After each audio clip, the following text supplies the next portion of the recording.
Assalamualaikum warahmatullahi wabarakatuh. Pemirsa Jalan-Jalan Islami, alhamdulillah kali ini kami kembali hadir menemani Anda, tentunya untuk mengajak Anda di rumah jalan-jalan, menelusuri perkembangan Islam yang ada di Indonesia, terkhusus lagi di Provinsi Kepulauan Bangka Belitung. Nah, kali ini Reza akan mengajak Anda untuk mengunjungi salah satu pondok pesantren yang ada di Sungai Liat, Kabupaten Bangka, yang dinamai dengan Pondok Pesantren Modern Bahrul Ulum Islamic Center. Nah, lantas apa yang membedakan pondok pesantren ini dengan pondok pesantren lainnya, dan metode pembelajaran apa yang diterapkan oleh ustadz dan ustazahnya sehingga santrinya mempunyai jiwa pemimpin umat di masa depan? Selengkapnya akan kita bahas di sini. Tetaplah di Jalan-Jalan Islam.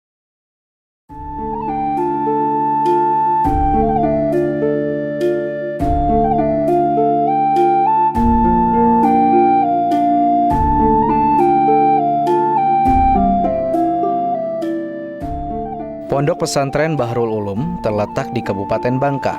Pesantren kebanggaan masyarakat Sungai Liat ini lebih terkenal dengan sebutan Islamic Center. Di sini juga kerap menjadi pusat kegiatan keagamaan bagi banyak masyarakat dalam praktek ibadah seperti tawaf.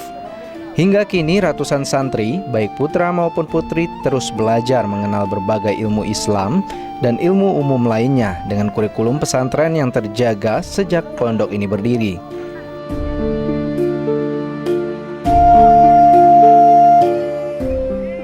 Bahrul Ulum ini melaksanakan kegiatan di bidang pendidikan. Itu pendidikan dari MTS atau Sanawiyah dan dilanjutkan dengan SMA+. Yang alhamdulillah selama berdirinya Islamic Center ini, para lulusan-lulusan kita sudah mampu untuk bersaing dan menjangkau yang dicita-citakan pendiri, itu menduduki perguruan-perguruan negeri yang ada di Republik Indonesia ini. Visi yang diharapkan terbentuknya pondok pesantren ini itu memadukan antara imtek dan intak itu harus seimbang, sehingga anak-anak yang tamatan dari sini nanti mampu untuk bersaing di dunia, dan mereka juga sudah dibekali dengan ilmu pengetahuan agama yang cukup kuat. Adapun jumlah santri yang ada sampai dengan saat ini itu sebanyak 700 orang, itu terdiri dari 425 santriwati dan 275 santri. Dan semua santri maupun santriwati ini itu kita asuh di asrama dan diinapkan di asrama. Ada mencetak kader-kader anak-anak yang ada di pulau Provinsi Kepulauan Bangka Belitung ini, itu menjadi anak-anak yang mumpuni, sehingga mereka nantinya untuk menghadapi masa depannya sudah mantap.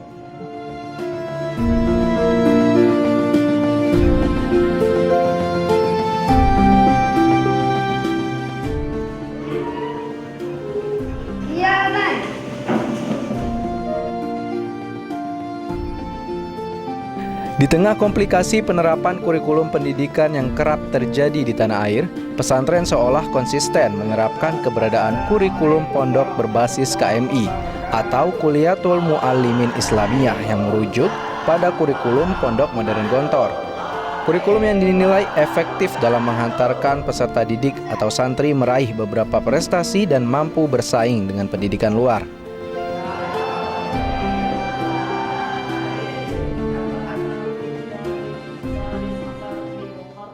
Kurikulum madrasahnya kita ikut kurikulum Kemenak. Kalau kurikulum SMA tetap kurikulum nasional juga ikutnya. Namun kita punya kurikulum tersendiri yaitu kurikulum pondok. Kita kurikulum pondoknya ikut ke Gontor, KMI, kita punya kurikulumnya seperti itu. Pesantren kita ini kalau dari segi akademiknya banyak, alhamdulillah. Kemarin kita 2 tahun terakhir kita ikut tingkat nasional KSM, kompetisi sains madrasah tingkat nasional, kemudian biologi juga, fisika, matematika kita tingkat provinsi. Kemudian untuk nilai UN, alhamdulillah 5 tahun terakhir ini kita nilai UN tertinggi tingkat MTS Bangka Belitung. Kalau misalkan dari kita sendiri, alhamdulillah di tingkat pondoknya mungkin ya, kalau misalkan madrasahnya, mungkin orang tua santri ini melihat kita juara terus, alhamdulillah dari nilai UN-nya, pondoknya juga alhamdulillah kita unggul di sini, insya Allah. kemudian banyak bahasa Arab sama bahasa Inggrisnya. Kita dalam 3 bulan anak-anak baru ini harus sudah bisa berbahasa Arab sama berbahasa Inggris. Jadi mereka berbicara setiap harinya itu memakai bahasa Arab dan bahasa Inggris, itu yang paling utamanya. Kemudian selain itu juga masih banyak hal yang lainnya seperti tahfiz tadi, qiraah tadi, kemudian baca kitab kuning juga kita ada setiap kajian kitab kuning.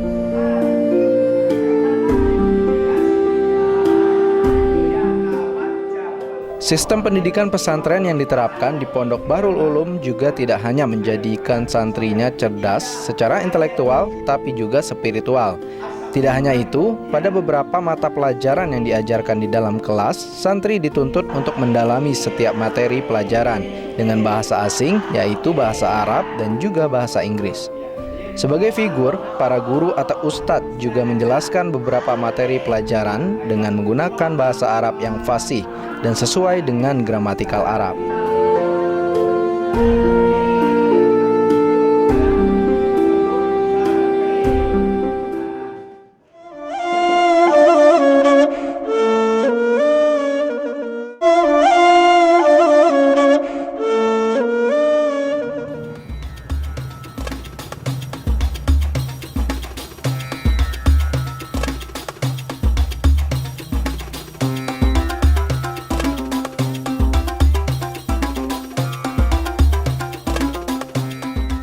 Setiap proses belajar mengajar baik yang dilakukan di dalam kelas maupun luar kelas bertujuan membentuk mental dan karakter santri.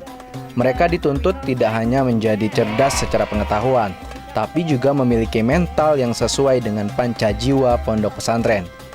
Pancajiwa ini menjadi asas bagi santri dalam membentuk perilaku mereka yang disiplin, cermat dalam penguasaan setiap mata pelajaran yang diajarkan, dan senantiasa menjalin ukhuwah dengan menjaga kebersamaan.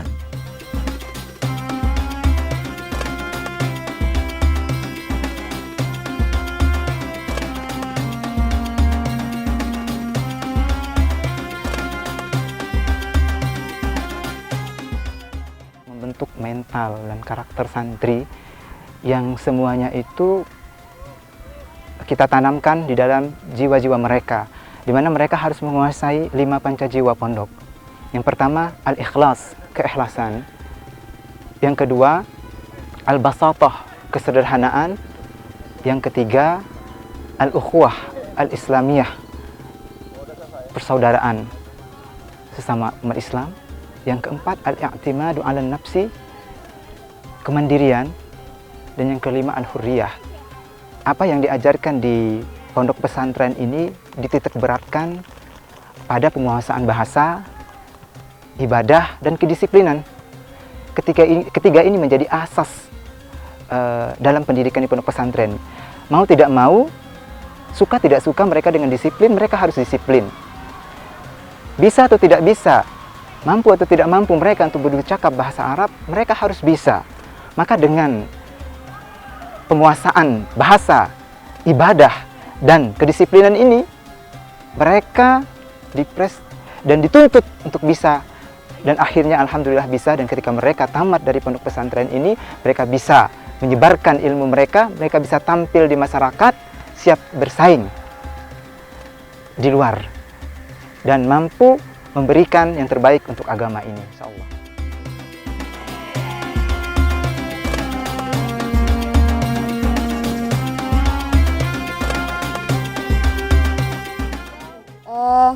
Di pesantren ini tidak hanya membahas tentang Islam, karena modern, dia juga membahas tentang masalah-masalah yang ada di luar dan maupun yang ada di dalam. Terutama dalam masalah bahasa, metode dalam keseharian di Islamic Center itu menggunakan bahasa Arab dan bahasa Inggris. Jadi para santri terbiasa untuk mengucapkan kata-kata yang insya Allah bermanfaat.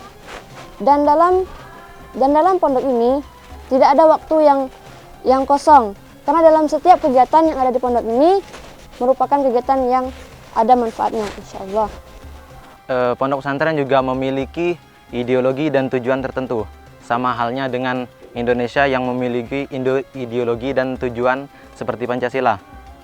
Tujuan dan ideologi pesantren adalah yang tercantum dalam panca jiwa pondok. Yang pertama adalah al-ikhlas, keikhlasan. Yang kedua adalah al-basatoh, kesederhanaan. Yang ketiga al-i'timadu 'alan nafsi, kemandirian. Yang keempat adalah al-ukhwah islamiyah, dan kelima adalah al-hurriyah, kebebasan.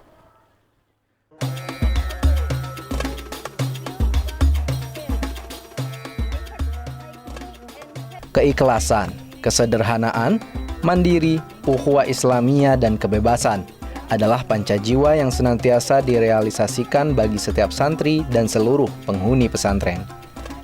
Hal inilah yang membuat pondok pesantren berada di atas dan untuk semua golongan, sehingga setiap santri memiliki hak yang sama untuk menuntut ilmu. Setiap jam di pesantren adalah pendidikan. Tidak hanya menerapkan konsep full day school, pondok modern bahkan mengawasi santrinya dalam setiap jam di setiap tempat. Para guru dan pembimbing bahkan ditugaskan untuk terus mengawasi setiap gerak santri untuk menjaga kedisiplinan mereka. Saat waktu santai, para santri bahkan masih melangsungkan proses pembelajaran di asrama dengan pengawasan para pembimbing. Mereka melakukan pembelajaran dengan mengulang kembali setiap materi yang diajarkan dan melatih kosakata bahasa asing.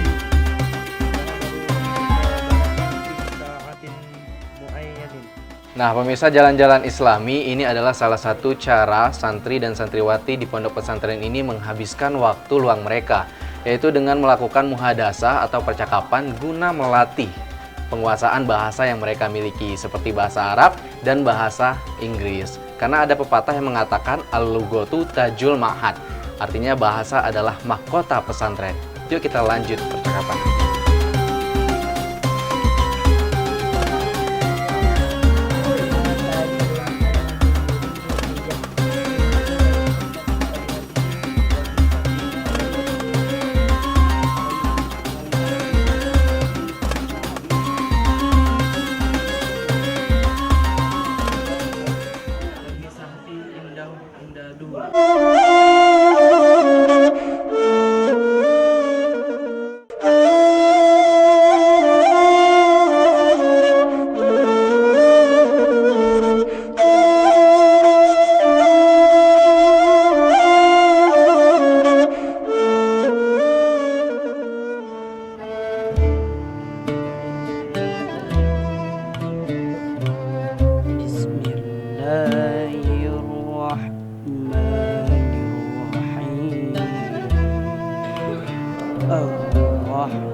Berinteraksi dengan Al-Quran merupakan ruh bagi santri. Identitas santri biasanya begitu kental dengan kemampuan mereka melantunkan setiap ayat dan membacanya dengan tartil. Di pesantren Bahrul Ulum, santri akan selalu diajarkan setiap metode tilawah dengan kajian rutin yang dilakukan di dalam masjid. Mereka tidak hanya mahir dalam mengenal setiap 7 nada inti dalam melantunkan Al-Quran, tapi juga memahami makhorijul huruf dan kaidah tajwid yang terkandung di setiap ayatnya. Proses taklimul Quran dengan mengasah ketajaman seni melantunkannya kerap diikuti santri dalam kegiatan ekstrakurikuler. Kegiatan ini tentunya dapat menjadi bekal bagi setiap santri untuk mampu mengenal 7 makom nada yang diajarkan para ustadznya. 7 makom ini dikemas dalam sejumlah tausyih atau acuan lagu untuk mempermudah santri dalam mempelajarinya. Macam-macam lagu tersebut diantaranya adalah bayati, soba, nahawan, hijaz, ras, sika, dan jiharka.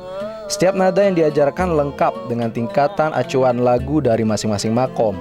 Dengan harapan lantunan keindahan Al-Quran ini mampu menjadi syiar Islam di masyarakat.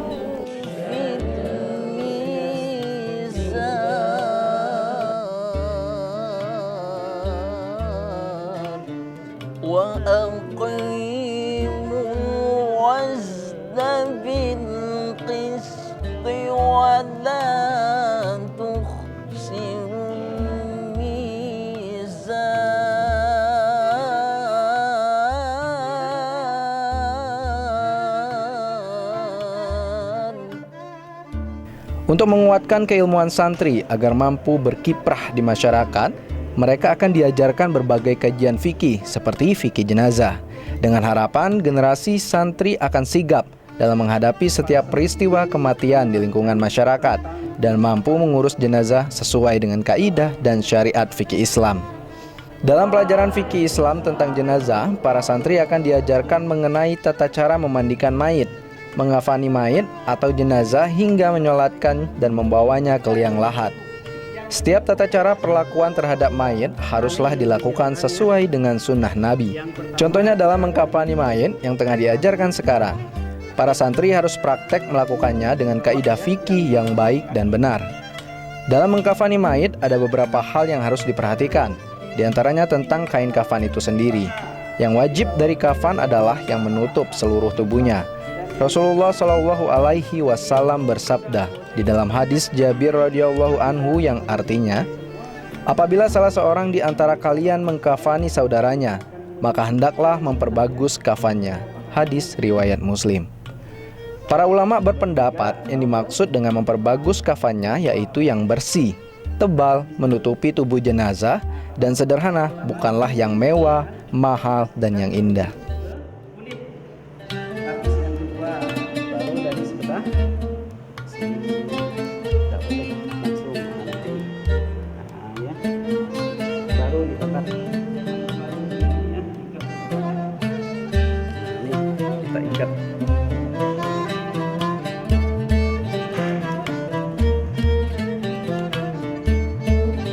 Praktek mengkafani jenazah telah selesai seperti ini ya. Bisa ya, insya Allah harus bisa.